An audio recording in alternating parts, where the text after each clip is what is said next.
요즘에 많은 사람들이 가지고 있는 바람 중에 한 가지는 지금보다 좀 더 나아지는 것, 이 바람들을 누구나 가지고 있습니다.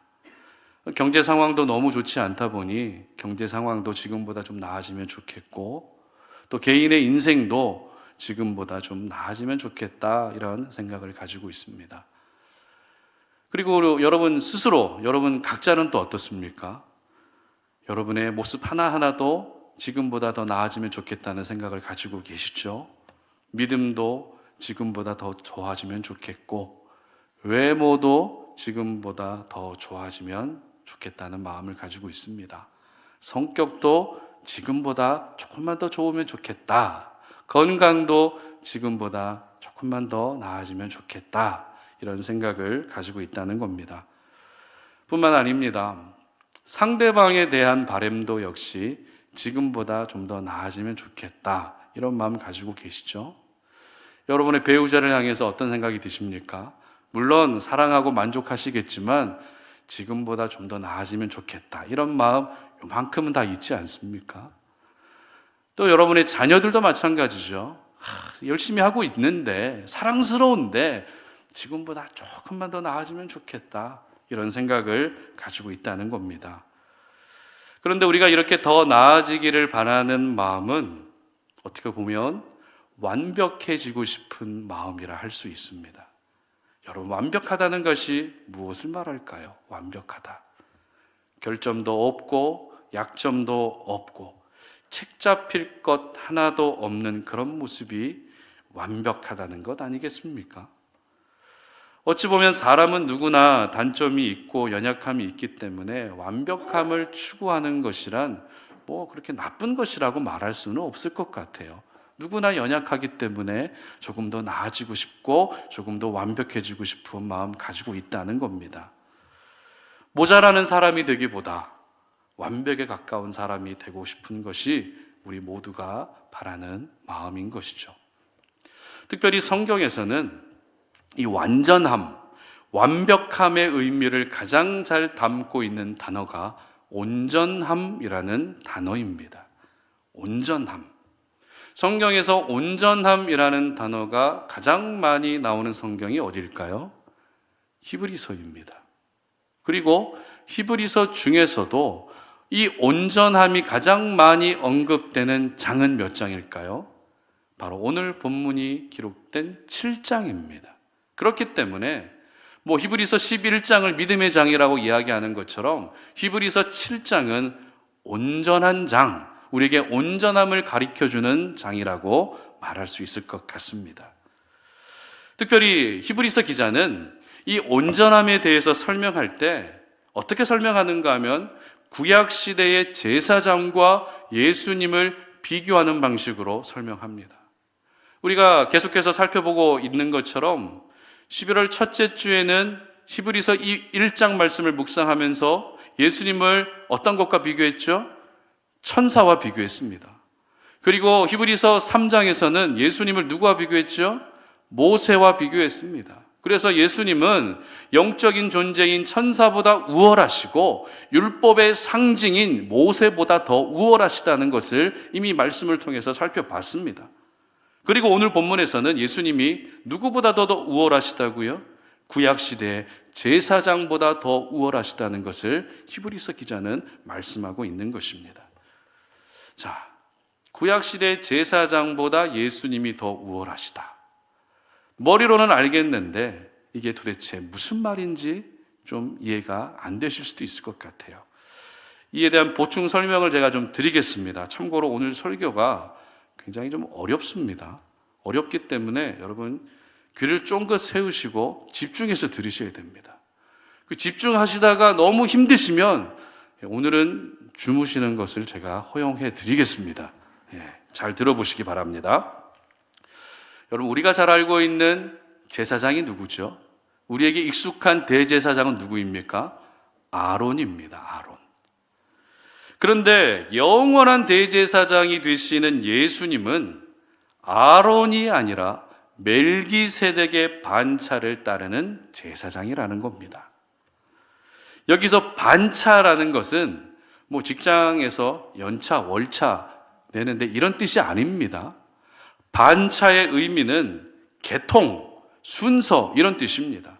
그러니까 예수님은 아론 계통의 제사장이 아니라는 겁니다.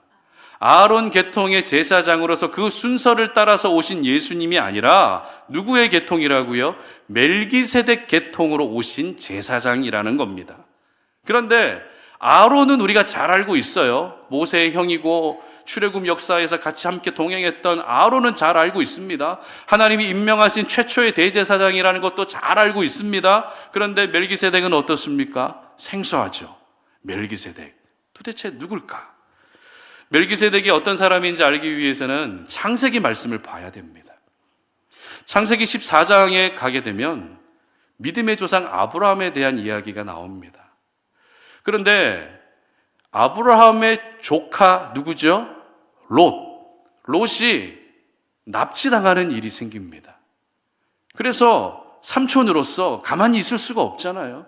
그래서 사람들을 이끌고 납치된 조카 롯을 구출해내기 위해서 메소포타미아 왕들과 싸워서 이기는 일이 있습니다. 이때 이기고 돌아오는 아브라함을 향해서 당신의 승리는 하나님이 주신 승리라고 축복해 준 사람이 있었는데 그 사람이 누구예요? 멜기세덱이었습니다. 그리고 이때 아브라함은 자신을 축복해 준 멜기세덱에게 11조를 드립니다. 최초의 11조입니다. 특별히 이 멜기세덱에 대한 성경의 기록을 보면 어떻게 소개하는가 하면 지극히 높으신 하나님의 제사장 이렇게 소개합니다. 그러니까 누가 누구를 축복해 준 거죠? 지극히 높으신 하나님의 제사장이 아브라함을 축복해 준 것입니다. 여러분, 아브라함이 어떤 사람입니까? 믿음의 조상 아닙니까? 유대인들이 존경하던 모세, 다윗과 함께 3인방에 들어갈 정도로 굉장히 뛰어난 인물입니다. 그런데 그런 아브라함이 배경도 없고 가문도 불확실한 멜기세덱으로부터 축복을 받은 것입니다. 이런 위대한 아브라함을 축복해 줄 수 있는 자격이 멜기세덱이 가지고 있었다는 겁니다. 대제사장 아론이라 할지라도 아론은 누구의 후손인가 하면 결국 아브라함의 후손이거든요. 그런데 그 아브라함조차도 11조를 바친 사람이 멜기세덱이었다는 겁니다. 따라서 멜기세덱은 성경에 잠깐 등장하는 인물이지만 그가 보여준 모습은 마치 누구를 보여준 모습이에요? 영원한 대제사장이신 예수 그리스도를 보여주는 예수님의 그림자이고 예수님의 모형이라는 것입니다. 따라서 멜기세덱의 반차를 따르는 예수님은 구약시대 제사장들보다 더 위대하시고 우월하신 분이라고 말씀하고 있는 것입니다. 이에 대해서 오늘 본문이 어떻게 기록하고 있는지 살펴보도록 하겠습니다. 11절 말씀 보시기 바랍니다. 함께 읽습니다. 레위 계통의 제사 직분으로 말미암아 온전함을 얻을 수 있었으면 백성이 그 아래에서 율법을 받았으니 어찌하여 아론의 반차를 따르지 않고 멜기세덱의 반차를 따르는 다른 한 제사장을 세울 필요가 있느냐. 아멘. 무슨 말입니까? 레위 계통의 아론의 반차를 따르는 제사장으로는 온전해질 수 없다. 구약에 수많은 제사장들이 있었지만 그들을 통해서 너희들이 온전해질 수 있는 것이 아니다. 만약 그들을 통해서 온전해질 수 있었다면 멜기세덱의 반차를 따르고 오신 대제사장 예수님을 이 땅 가운데 오실 필요가 없다. 이것을 설명하고 있는 것입니다. 그렇습니다. 구약의 그 어떤 제사장으로 우리가 온전해질 수 있는 것이 아닙니다. 율법과 형식으로 우리가 온전해질 수 있는 것이 아니라 영원한 대제사장이신 예수 그리스도로만 우리가 온전해질 수 있음을 믿으시기를 바랍니다. 오늘 저희들에게 주시는 영적 교훈을 한번 찾아보겠습니다. 첫 번째는 온전해지기 위해서 우리는 완벽한 것은 없음을 인정해야 합니다. 이 세상에 완벽한 것은 없다라는 것을 인정해야 됩니다. 18절과 19절 함께 읽어봅니다. 전에 있던 계명은 연약하고 무익함으로 패하고 율법은 아무것도 온전하게 못할지라 이에 더 좋은 소망이 생기니 이것으로 우리가 하나님께 가까이 가느니라. 아멘. 여러분, 필수 불가결이라는 말 들어보셨습니까? 필수 불가결. 필수 불가결. 우리나라 사람들한테는 어려운 말인데 지금 이 자리에서 우리 레이도 같이 예배를 드리고 계시고 우리 폴도 같이 예배를 드리고 계시고 필수 불가결이라는 말 좀 어려우시죠? 우리 필수 불가결이라는 말은 꼭 있어야 되는 것, 꼭 있어야 되는 것, 없어서는 안 되는 정말 중요한 것을 가리켜 필수 불가결 이렇게 이야기를 합니다. 자, 그렇다면 여러분에게 필수 불가결은 무엇입니까? 여러분에게 꼭 필요한 것, 여러분에게 없어서는 안 될 정말 중요한 필수 불가결은 무엇입니까? 이 여성분들과 남성분들에게 필수 불가결이 조금 차이가 있다고 해요. 여성분들에게 필수 불가결 1위 뭘까요? 여성분들에게 필수 불가결 1위 돈이라고 합니다. 물론 그렇지 않은 분도 계시겠죠. 그렇지만 통계적으로 돈이 필수 불가결 1위라고 합니다. 2위는 건강, 3위는 친구, 4위는 취미, 5위는 뭘까요? 딸이라고 합니다. 아들이 아니라 딸입니다. 아들은 탑 5에 들어가지도 않습니다. 딸이 필수 불가결 5위라고 합니다. 이유는 여러분들이 더 잘 아실 거예요. 엄마가 아프면 아들은 뭐라 그러죠? 병원 가! 그러는데 딸은 어떻게 해요? 모시고 갑니다. 반면에 남성분들에게 필수 불가결 1위는 뭘까요?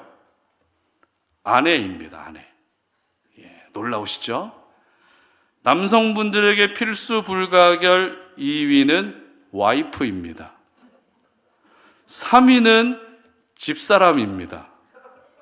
4위는 처입니다. 5위는 누굴까요? 마누라입니다. 아내분들의 마음을 아는지 모르는지 1등부터 5위까지 온통 아내로 채워져 있는 남편들의 모습 굉장히 짠하기도 하고요. 또 굉장히 공감이 되는 부분도 있습니다. 우리 여성도님들 그냥 우리 남성분들에게 남편분들에게 그냥 발목 잡혔다 생각하시고 정말 잘해 주셨으면 좋겠습니다. 자, 그러면 한 가지 질문 드리겠습니다. 여러분 각자에게 필수 불가결로 여겨지는 어떤 물건이나 사람이나 어떤 상황들이 있겠죠. 이와 같은 것들이 갖추어지면 아무 문제 없이 잘 지낼 수 있을까요? 돈이 1이라 그랬는데 돈만 갖추어지면 잘 지낼 수 있습니까? 아내가 1이라 그랬는데 아내만 내 옆에 잘 있으면 아무 문제 없이 잘 지낼 수 있습니까? 그렇지 않습니다. 돈이 갖추어져 있어도 문제는 생기기 마련이고 내가 원하는 취미 생활을 늘 하고 있어도 문제는 생길 수밖에 없고 비가 오나 눈이 오나 내 곁을 항상 지켜주고 나를 챙겨주는 아내가 옆에 있어도 문제는 생길 수밖에 없습니다. 왜 그럴까요? 나는 돈만 있으면 충분하다고 생각했는데 아내만 있으면 다 된다고 생각했는데 왜 뚜껑을 열어보니 문제가 끊이지 않는 것입니까? 그 이유는 이 세상의 모든 것은 완벽하지 않기 때문에 그렇습니다. 돈으로 다 살 수 있어요. 돈으로 다 할 수 있어요. 그러나 돈이 우리의 공허한 마음을 채워줄 수는 없습니다. 아내가 내 옆에 있음으로써 만족감을 누리고 안정감을 누릴 수는 있지만 내 아내 역시 어떤 사람입니까? 죄성을 가진 연약한 한 인간이라는 것입니다. 요즘처럼 휴대폰 없이는 못 사는 세상 속에서 휴대폰만 가지고 있으면 다 될 것 같죠? 그러나 안 된다라는 것 여러분들 다 겪어보셨을 겁니다. 이처럼 이 세상에 완벽한 것은 하나도 없습니다. 지금은 완벽해 보일지 몰라도 시간이 지나고 흐르면 완벽하지 않다는 것을 깨닫게 되는 것입니다. 오늘 히브리서 기자는 구약의 대제사장들 그리고 예수님을 비교하면서 구약의 제사장 제도는 율법에 의한 것이지만 영원한 대제사장이신 예수님은 맹세에 의한 것이라는 말씀을 합니다. 자, 이것을 쉽게 말씀드리면 구약의 제사장 제도는 단순히 형식, 율법에 불과하다는 겁니다. 그렇게 제사장으로 임명됐다는 겁니다. 하지만 영원한 대제사장 예수님은 율법에 의해 임명되신 분이 아니라, 형식적으로 임명되신 분이 아니라 하나님이 직접 약속하시고 확증하셨을 뿐만 아니라 그 약속을 절대로 취소하지 않으신다는 것입니다. 그러면서 히브리서 기자는 율법의 한계를 지적하는데요. 그 율법의 한계가 무엇입니까? 율법은 아무것도 온전하게 할 수 없다는 겁니다. 물론 율법에 선한 기능도 있습니다. 율법을 통해서 자신의 죄를 발견할 수 있고 죄를 깨달을 수 있기 때문에 이러한 기능들은 선한 기능들입니다. 그러나 율법 그 자체가 우리를 온전해지게는 할 수 없다고 말씀하는 겁니다. 이것이 바로 율법의 한계였습니다. 그래서 히브리서 기자는 율법의 한계에 대해서 앞서 읽었던 말씀처럼 율법은 연약하고 율법은 무익하고 율법은 폐하여질 것이다라고 말씀하는 것입니다. 여러분, 우리가 지금 히브리서를 계속 묵상하고 있는데 이 히브리서 말씀을 묵상하면서 절대 잊지 말아야 될 중요한 사실은 히브리서의 기록 목적이 뭐냐, 이거를 히브리서를 묵상할 때마다, 읽을 때마다 항상 염두하고 읽으셔야 됩니다. 기록 목적이 뭐였죠? 제가 이미 말씀드렸죠. 히브리서는 그동안에 잘 믿고 있던 초대교회 성도들이 살기 위해서 핍박을 피해서 다시 유대교로 돌아가고 있는 상황에서 기록됐다는 겁니다. 유대교로 돌아가면 율법주의에 얽매이고 형식주의에 얽매이는데도 불구하고 살기 위해서, 핍박받기 위해서, 죽기 싫어서 다시 유대교로 돌아가고 있는 것이 히브리서의 기록 목적이라 그랬습니다. 따라서 히브리서 기자, 히브리서를 기록한 기자의 입장에서는 어떻게든지 그들이 다시 예수님께로 돌아오게 하는 것이 첫 번째 목적이 될 수밖에 없었던 것이죠. 그러면 결국 그들이 신뢰하고 그들이 생명처럼 여기는 율법의 한계를 알려줄 필요가 있었던 것입니다. 그래서 율법이 강한 것이 아니라 율법은 오히려 약하다. 율법은 유익한 것이 아니라 오히려 무익하다. 율법은 영원하게보다 다 사라지게 될 것이다라고 율법의 한계를 적나라하게 지적하고 있었던 것입니다. 따라서 지금 다시 유대교로 돌아가고 있는 상황, 믿음에서 떠나고 있는 사람들에게 가장 필요한 것은 뭐예요? 그들이 전적으로 신뢰하고 있던 율법이 완벽하지 않다는 것을 인정하는 것, 이게 필요했던 겁니다. 율법 없이는 못 사는 유대인들에게 율법이 우리를 온전하게 해주는 것이 아니라는 것을 인정해야 했던 것입니다.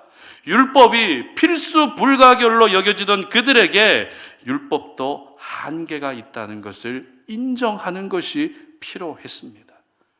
그렇습니다. 우리가 온전해지기 위해서 필요한 것은 우리 자신에게 필수 불가결로 여겨지는 것이라도 완벽하지 않다는 것을 인정해야 되는 것입니다. 나의 부족함을 채워주고 나의 연약함을 채워줄 수 있는 필수 불가결도 결국 완벽하지 않다는 것을 인정할 수 있어야 되는 것입니다. 그렇다면 왜 이것을 인정해야 될까요? 그나마 나를 기쁘게 해주는 것이 있고 내게 만족감을 주는 것이 있다면 그래도 그게 돈이든 취미든 사람이든 오히려 그것을 좋게 여기는 것이 맞지 않겠습니까? 그런데 왜 반대로 완벽하지 않다고 우리가 그것을 인정해야 됩니까? 19절 말씀 함께 읽어보도록 합니다. 율법은 아무것도 온전하게 못할지라 이에 더 좋은 소망이 생기니 이것으로 우리가 하나님께 가까이 가느니라. 아멘. 무슨 말입니까? 인정해야 더 좋은 소망이 생기기 때문입니다. 한계를 인정해야 하나님 없이는 안 된다는 것을 알게 되기 때문입니다. 한계를 인정하고 이 세상의 모든 것은 완벽하지 않다는 것을 인정해야 그제서야 나를 온전하게 해주시는 예수님을 찾고 하나님께 가까이 나아가게 되기 때문입니다. 여러분 기억하십시오. 아무리 내게 잠깐의 유익을 주는 것이 있어도 그것이 완벽할 수는 없다는 것을 인정할 때 나를 온전케 하시는 하나님에 대한 소망이 생기는 것입니다. 이것을 인정할 때 나를 온전케 하시는 하나님께 더 가까이 나아가게 되는 것입니다. 그러므로 오늘 이 말씀을 함께 나누는 여러분 모두가 평소에 여러분이 필수 불가결로 여기고 있던 모든 것들은 완벽하지 않다는 것을 인정할 수 있기를 바랍니다. 그래서 이제는 내게 필수 불가결이 돈도 아니고 취미도 아니고 아내도 아니고 사람도 아니고 오직 가장 완전하시며 완벽하신 하나님이 내 인생의 필수 불가결인 줄 믿으시기를 주님의 이름으로 축복합니다. 두 번째는 우리가 온전해지기 위해서 두 번째 기억해야 할 사실은 예수를 힘입어 하나님께 나아가야 한다는 것입니다. 자, 25절 말씀 함께 읽어보겠습니다. 그러므로 자기를 힘입어 하나님께 나아가는 자들을 온전히 구원하실 수 있으니 이는 그가 항상 살아계셔서 그들을 위하여 간구하심이라. 아멘. 여러분, 나니아 연대기라고 아시죠? 나니아 연대기 소설, 영화도 있는데요. 이 나니아 연대기를 쓴 작가 C.S. 루이스는 순전한 기독교라고 하는 자신의 저서에서 하나님은 우리를 온전하게 만들기 위해 쉬지 않고 일하신다라고 이야기합니다. 이 부분에 대해서 어떻게 설명하고 있는가 하면 앞에 보이시는 것처럼 잘 듣거라. 너희가 나를 받아들이기만 한다면 나는 너희를 온전하게 만들어 주겠다. 너희 자신을 내 손에 맡기는 순간 내 유일한 목적은 너희를 온전하게 만드는 그것뿐이다. 이렇게 이야기합니다. 여러분, 우리 하나님은 저와 여러분을 온전하게 만드는 것이 유일한 목적인 줄 믿으시기를 바랍니다. 저와 여러분이 온전해질 수 있는 방법은 오직 예수 그리스도로 말미암아 되는 줄 믿으시기를 바랍니다. 히브리서 기자는 구약의 제사장과 영원한 제사장 예수님을 비교하면서 결국 율법에 기초한 구약의 제사장은 우리를 절대 온전하게 만들 수 없다고 율법의 한계를 지적합니다. 율법을 생명처럼 여기던 유대인들에게는 충격적인 말씀이죠. 율법만 지키면 구원받을 수 있고 율법대로만 살면 하나님께 모든 사랑을 받을 줄 알았는데 그 율법이 너희를 온전하게 만들 수는 없다는 이야기를 들으니 얼마나 충격을 받았겠습니까? 여러분, 율법으로는 온전해질 수 없다. 이 말에는 두 가지 이유가 있습니다. 히브리서 기자가 율법으로 온전해질 수 없다라고 말한 두 가지 이유가 있습니다. 첫 번째 이유는 앞서 살펴봤던 것처럼 유대교로 돌아간 사람들이 다시 믿음을 갖도록 하기 위해서 이렇게 이야기한 겁니다. 그리고 두 번째 이유는 우리를 온전하게 하실 수 있는 분이 오직 예수님밖에 없다는 것을 강조하기 위해서입니다. 율법으로는 안 되지만 예수님으로는 된다. 율법으로는 절대 안 되지만 예수님으로는 반드시 된다. 이것을 강조하기 위함이라는 것입니다. 그렇다면 율법으로는 안 되지만 예수님으로서는 가능한 이유가 무엇일까요? 바로 우리 예수님이 온전하시기 때문입니다. 예수님이 온전하시기 때문에 우리가 역시 온전해질 수 있는 것입니다. 이것을 뒷받침해 주는 말씀이 27절과 28절에 나와 있는데요. 함께 읽어봅니다. 그는 저 대제사장들이 먼저 자기 죄를 위하고 다음에 백성의 죄를 위하여 날마다 제사 드리는 것과 같이 할 필요가 없으니 이는 그가 단번에 자기를 드려 이루셨음이라. 율법은 약점을 가진 사람들을 제사장으로 세웠거니와 율법 후에 하신 맹세의 말씀은 영원히 온전하게 되신 아들을 세우셨느니라. 아멘. 여러분, 구약시대에 제사 드릴 때의 모습을 제가 잠깐 말씀드리겠습니다. 제사를 드릴 때 제사장은 먼저 자기 자신을 위해 제사를 드려야 했습니다. 그리고 나서 백성들을 위해 제사를 드려야 했습니다. 왜죠? 제사장 본인도 죄가 있기 때문에. 그래서 자신의 죄를 속죄받기 위해서 먼저 자신을 위한 제사를 드리고 그 다음에 제물을 가지고 온 사람의 그 제물을 가지고 백성들을 위해 제사를 드렸습니다. 이렇게 제사 드릴 때마다 두 번 드리는 게 얼마나 번거롭습니까? 여러분, 아침을 두 번 차린다고 생각해 보십시오. 끔찍하지 않습니까? 저녁을 두 번 차린다고 생각해 보십시오. 저녁 7시에 밥을 차려줬는데 10시에 또 차려달라고 얘기를 들어 정말 힘들지 않습니까? 제사를 한 번만 드리면 되는데 드릴 때마다 두 번을 드린다는 게 참 번거로운 일이죠. 그런데 이렇게 제사를 두 번 드리는 것도 번거로운데 이보다 더 번거로웠던 이유가 날마다 제사를 드려야 했기 때문입니다. 날마다. 여러분, 사람이 죄를 지을 때 연중 행사로 죄를 짓습니까? 아니, 월중 행사로 죄를 짓습니까? 한 번에 몰아서 죄를 짓습니까? 그렇지 않죠. 매일매일 죄를 짓습니다. 매일매일 지은 죄는 매일매일 속죄를 해야 되기 때문에 매일매일 제사를 드려야 했던 것입니다. 그리고 제사를 한번 드릴 때마다 제물을 준비해야 됩니다. 그리고 제물을 갈라야 됩니다. 제물 안에 있는 내장을 다 빼내야 됩니다. 피를 또 뿌려야 됩니다. 얼마나 복잡하고 번거롭습니까?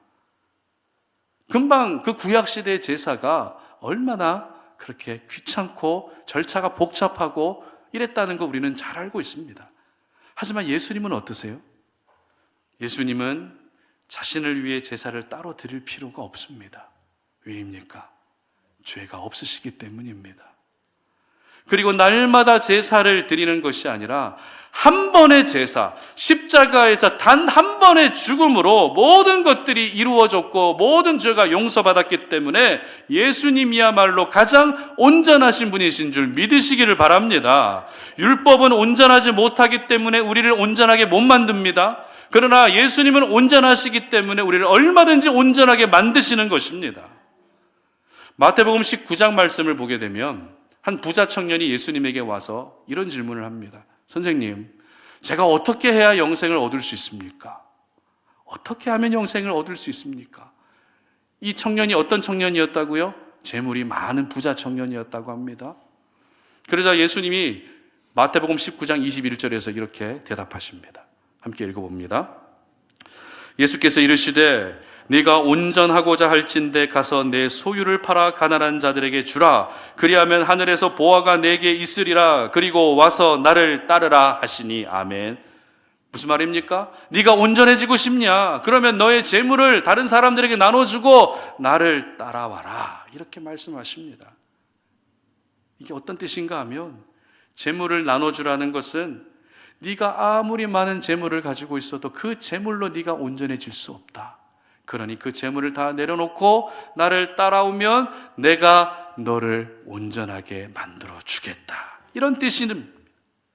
그리고 예수님께서 하셨던 이 말씀, 오늘 본문 앞서 읽었던 25절 상반절을 함께 다시 한번 읽어보도록 하겠습니다.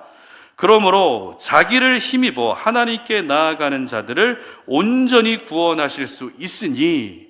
자, 부자 청년에게 예수님이 대답하셨던 그 말씀과 방금 읽었던 25절 상반절 말씀은 결국 예수님을 통해서만 온전해질 수 있다는 것, 똑같은 일맥상통하는 말이라는 것입니다. 그렇습니다.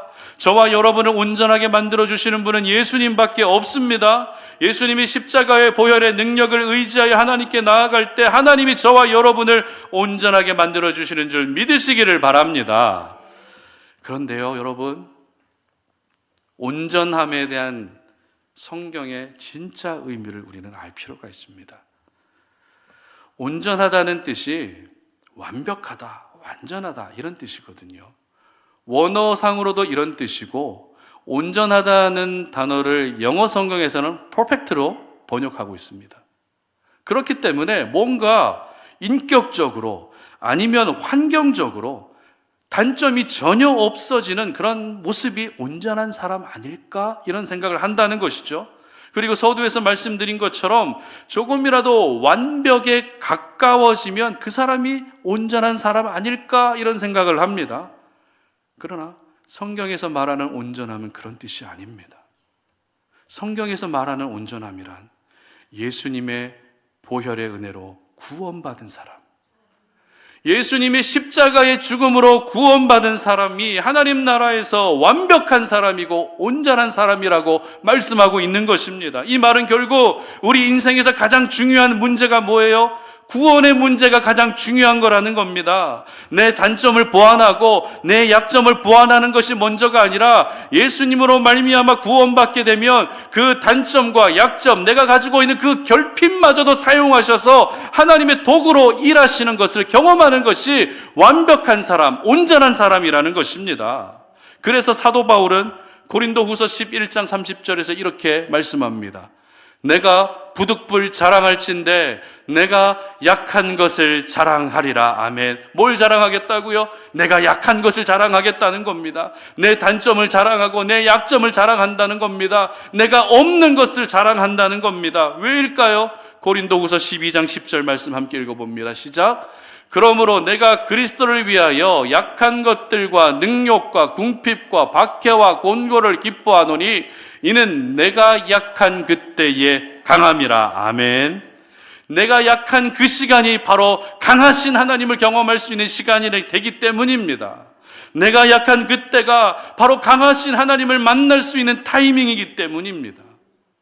세상 기준으로는 완벽하지 않고 세상 기준으로는 온전하지 못해도 예수 그리스도를 의지하며 하나님께 나아가면 하나님이 약속하신 그 온전해지는 은혜가 우리에게 임하는 줄 믿으시기를 바랍니다. 세상에서의 완벽함이 아니라 하나님 나라에서 가장 완벽한 사람이 되는 것입니다. 우리가 세상 속에서 살다 보면 우리의 단점 때문에, 내 약점 때문에 괜히 주눅들 때가 있습니다. 배경이 무언가 부족하고 실력이 부족하고 인격에 어떤 문제가 있으면 나는 안 돼, 나는 가망이 없어, 이렇게 포기하는 일들도 있습니다. 하지만 믿음의 세계는 정반대입니다. 내가 연약함이 있어야 하나님의 은혜가 더 많이 경험되는 것입니다. 모든 것을 갖추고 있으면 하나님의 은혜를 아무리 부어주셔도 그게 은혜인지조차도 모릅니다. 그러나 결핍투성이, 허물투성이, 여러 가지 약점과 단점을 가지고 있다면 하나님이 부어주시는 은혜마다 하나님의 은혜구나, 나를 살리시는 은혜구나, 나를 강하게 하시는 은혜구나라는 것들을 깨닫게 되고 그로 인해서 우리가 온전해질 수 있는 것입니다. 특별히 연약함이 있는 사람들이 서로 위로하고 도와주고 품어주어야 하는 곳이 바로 공동체입니다. 교회 공동체가 그런 역할을 해야 된다는 겁니다. 여러분 어디 직장 생활하면서 여러분의 단점을 잘 품어주던가요? 어떤 단점들이 보이면, 약점이 보이면 바로 잘라버리죠. 이게 세상입니다. 그러나 교회는 어떻습니까? 단점이 보이고 약점이 보이면 나가십시오. 저희 교회와 함께 할 수 없습니다. 이게 아니라 더 품어주는 것이 바로 교회 공동체 아닙니까? 그러므로 여러분 함께 신앙생활 하면서 누군가 내 약점을 알고 있다는 거에서 부끄러워하지 않으셨으면 좋겠습니다. 여러분의 단점이 다른 사람들에게 드러났다고 해서 여러분 부끄러워하지 않으셨으면 좋겠습니다. 오히려 감사할 일입니다. 단점이 있고 연약함이 있고 모난 부분이 있기 때문에 그 공동체 안에서 하나님의 은혜를 더 많이 경험하게 되는 것입니다. 바라기는 우리 송탄 오륜의 모든 지체들이 서로의 연약함을 품어줄 수 있는 그런 공동체가 될 수 있었으면 좋겠습니다. 그리고 저와 여러분 모두가 날마다 예수님의 보혈을 힘입어 하나님께 더 가까이 나아가시기를 바랍니다. 그래서 세상에서의 완벽한 사람이 아니라 하나님 나라에서의 완벽한 사람, 성경에서 말하는 완벽한 사람이 되시기를 주님의 이름으로 축복합니다. 말씀을 맺겠습니다. 사람은 누구나 단점도 없고 약점도 없고 연약함도 없는 완벽한 사람이 되고 싶어 합니다.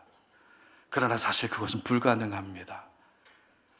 그런데 오늘 우리가 살펴본 히브리서 7장은 우리도 얼마든지 온전해질 수 있다. 너도 얼마든지 완벽해질 수 있다. 너희들도 얼마든지 완전해질 수 있다. 이 말씀을 우리에게 하고 계십니다. 어떻게 된 것일까요? 분명 완벽해질 수 있는 사람은 없는데 하나님이 어떻게 우리에게 이렇게 온전해질 수 있다고, 완벽해질 수 있다고 말씀해 주시는 것입니까? 간단합니다. 우리가 생각하는 온전함과 하나님이 말씀하시는 온전함이 서로 다르기 때문입니다. 여러분 세상에서 말하는 온전해지는 것보다 하나님의 기준 안에서 온전해지는 것이 더 중요합니다. 그러므로 온전해지기 위해서 먼저 완벽한 것은 없다는 것을 인정하시기를 바랍니다. 여러분에게 늘 필수 불가결로 여겨지던 모든 것들이 완벽하지 않다는 것을 인정하시기를 바랍니다. 이것을 인정해야 예수를 힘입어 하나님께 나아갈 수 있기 때문입니다.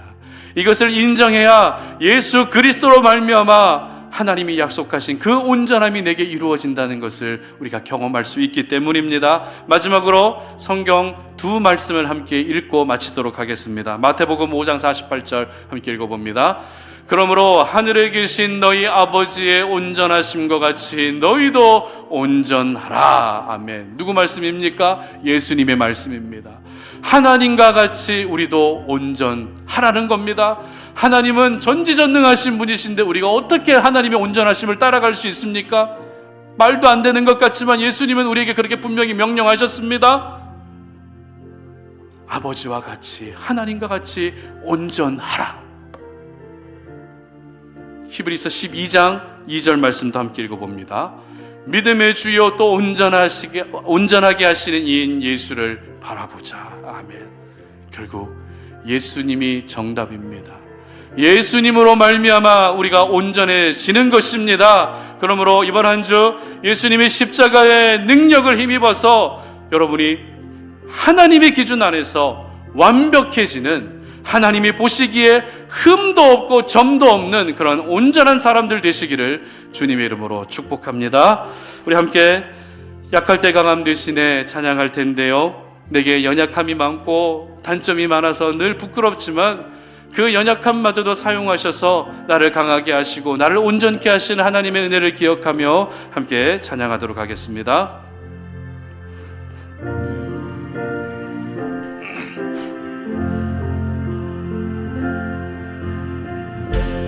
약할 때 강함 되시네 나의 보배가 되신 주 나의 모든 것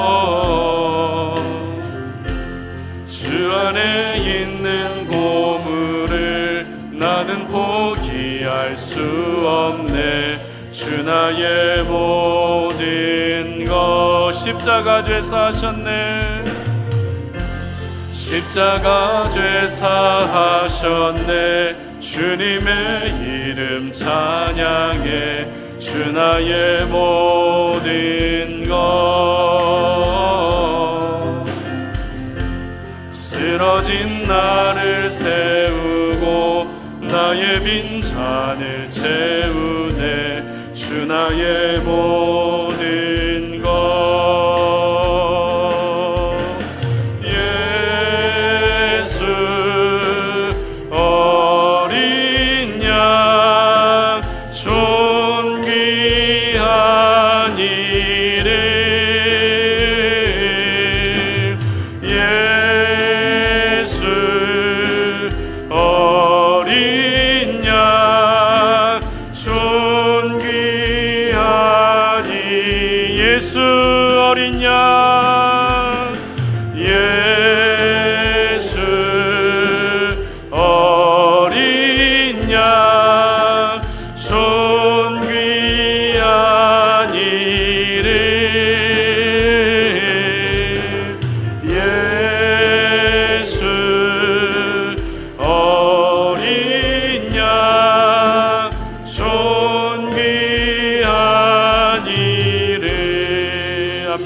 기도하며 나아갈 때 우리는 오늘도 내 단점을, 내 약점을 감추려고 합니다.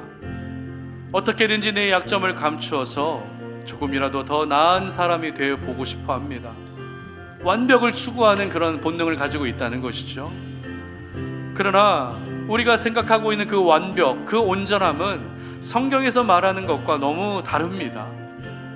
성경에서 말하는 온전함은 그렇게 인격이 완벽하고 배경이 완벽하고 성격이 완벽한 그런 사람을 온전하다고 얘기하는 것이 아니라 그 약함과 그 단점과 그 결핍마저도 예수 그리스도의 은혜로 회복되어지고 구원받고 그 모든 것들이 극복되어지는 것을 경험하는 사람들을 가리켜 온전하다고 이야기하는 것입니다. 그러므로 오늘 이 시간에 함께 기도하며 나아갈 때 하나님, 내가 세상에서 말하는 완벽을 추구하지 않게 하시고 성경에서 말하는 완벽을 추구하는 인생이 되게 하여 주시옵소서. 그러기 위해서는 내가 늘 필수 불가결로 여기던 것들조차도 완벽하지 않다는 것을 인정합니다.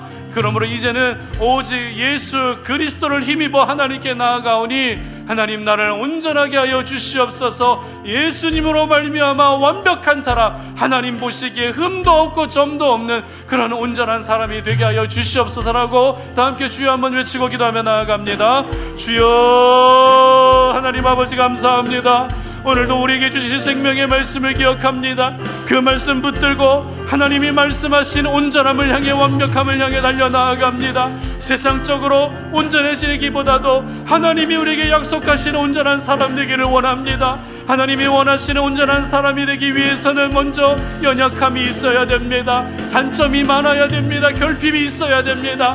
하나님, 이러한 부분들이 있을 때 우리를 강하게 하시는 하나님의 은혜로 말미암아 우리가 온전하게 될 수 있는 줄로 믿사오니 하나님, 지금까지 우리가 필수 불가결로 여기던 많은 것들, 그 모든 것들은 완벽하지 않다는 것을 인정하게 하시고 오늘 이 시간 이후부터 예수 그리스도를 힘입어 하나님께 더 가까이 나아가 하나님이 우리를 온전하게 만들어주시는 은혜를 경험하게 하여 주시기를 원합니다. 구약의 제사장도, 구약의 율법도, 구약의 형식도 우리를 온전하게 할 수 없지만 예수님만이 우리를 온전하게 하실 수 있는 줄로 믿습니다. 예수님을 더 깊이 경험하게 하시고 예수님으로 말미암아 우리의 인격이 완성되어지게 하시고 예수님으로 말미암아 우리의 성품이 완성되어지게 하시고 결국 하나님 아버지를 닮아가는, 하나님의 형상을 닮아가는 주의 백성들 되게 하여 주시옵소서. 살아계신 하나님, 오늘도 우리에게 주신 생명의 말씀을 붙들고 세상 가운데로 나아갑니다.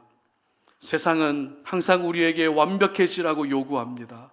무언가 결점이 있고 흠이 있으면 그것이 책잡혀서 세상 가운데서 살아남기가 너무 어려운 세상을 우리는 살고 있습니다. 그러나 하나님, 세상이 우리에게 그것을 요구한다 할지라도 우리는 하나님의 사람임을 기억하오니 세상에서 말하는 완벽함이 아니라 하나님이 약속하신 완벽함과 온전함을 경험할 수 있는 저희들 되게 하여 주시옵소서. 그러기 위해서는 우리가 늘 필수 불가결로 여기는 모든 것들, 그것은 절대 완벽하지 않다는 것을 인정할 필요가 있습니다. 내게 필요한 것들이라 할지라도, 내게 중요한 것이라 할지라도 그것은 완벽하지 않다는 것을 기억하게 하시고 가장 완전하시고 가장 온전하신 예수님을 힘입어 하나님께 더 가까이 나아가 하나님이 우리에게 약속하신 온전한 사람으로 만들어질 수 있도록 도와주시옵소서. 그래서 우리 하나님께서 우리를 보실 때마다 기뻐하시고 우리를 보실 때마다 나를 닮았구나, 나를 닮아줘서 고맙다라고 말씀하시는 아버지 하나님의 음성을 들으며 이번 한 주간도 승리할 수 있는 저희들 될 수 있도록 도와주시옵소서. 다니엘 기도회가 계속되고 있습니다. 이제 얼마 남지 않은 다니엘 기도회 마지막까지 그 선한 경주를 끝까지 싸워 이길 수 있도록 도와주시고, 하나님 아버지, 이번 다니엘 기도회를 통해서 아직까지 하나님께서 응답하지 않으신 기도 제목이 있다면 남은 기간 동안에 응답해 주시기를 원합니다. 이 기도회를 통해서 우리가 하나님을 자랑하는 간증의 주인공이 되게 하시고 이 기도회를 통해서 우리의 영성이 다시 한번 활활 불타오를 수 있도록 도와주시옵소서. 이제는 우리 주 예수 그리스도의 은혜와 하나님 아버지의 끝없는 사랑과 성령의 교통하심이 오늘 이 시간 주님 앞에 나와 예배하며 우리 가운데 허락해 주신 생명의 말씀을 붙들고 하나님이 말씀하신 온전한 사람이 되기를 소망하는 우리 모든 송탄 오륜의 지체들 머리 위에 이제로부터 영원토록 함께 하시기를 간절히 축원하옵나이다. 아멘.